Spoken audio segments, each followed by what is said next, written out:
இஸ்லாம் வருவதற்கு முன்னால் அரபுகள் எந்த அளவிற்கு மடா குடிகளாக இருந்திருக்கின்றார்கள். அன்றைய அரபுலகத்தில் பிரபலமாக இருக்கக்கூடிய அனைத்து மார்க்கெட்டுகளிலும் மதுபானம் சகஜமாகவே கிடைத்திருக்கின்றன. இன்றைக்கு இருக்கக்கூடிய பாப் கல்ச்சரை போன்று கேலி கூத்து மதுவிற்கென்று பிரத்யேகமான பகுதிகள் இருப்பதை போன்றே அன்றைக்கும் ஹானோத் என்ற பெயரில் மதுக்கென்று பல்வேறு பிரத்யேகமான இடங்கள் இருந்திருக்கின்றன. இவைகளையெல்லாம் நாம் கவிதைகள் மூலமாக தெரிந்து கொள்ளலாம்.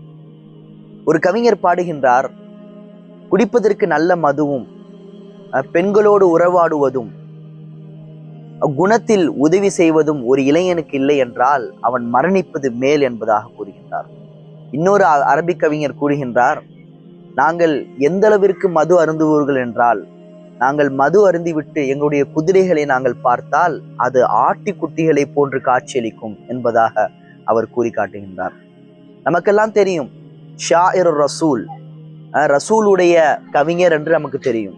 ஓகே, ஹஸ்ஸான் பின் சாபித் ரலியல்லாஹு அன்ஹு அவர்கள் இஸ்லாத்தை ஏற்றுக்கொள்வதற்கு முன்னால் அவர்கள் மதுவை பற்றி இவ்வாறு கூறியிருக்கின்றார்கள், நாங்கள் மது அருந்துவிட்டால் நாங்கள் அரசர்களை போன்று உணர்வோம், போர்க்களத்தில் சிங்கத்தை போன்று வீரம் செறிந்தவர்களாக நாங்கள் இருப்போம் என்பதாக அவர் மதுவின் பெருமையை ஆழமாக பேசுவார்.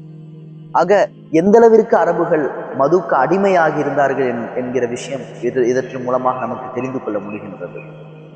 சரி, ஏன் இந்த மதுவுக்கு அரபுகள் அடிமையானவர்களாக இருந்தார்கள்?